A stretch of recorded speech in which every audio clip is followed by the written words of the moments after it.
Hey guys, Vince Duvall with Eagle Homes, powered by eXp Realty. Wanted to send a quick market update for the last 30 days.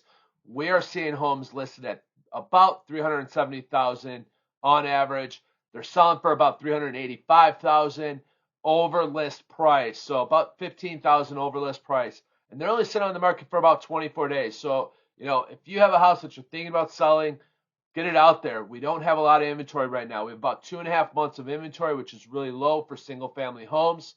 In Kenosha, Racine, Walworth, and Waukesha County. If you're thinking about listing or buying, give me a call. You can reach me at 262-748-0110 is my direct line, or 262-205-7405 is our smart number, which will also go directly to my cell phone. Have a great week, everyone. We'll talk to you later. Bye.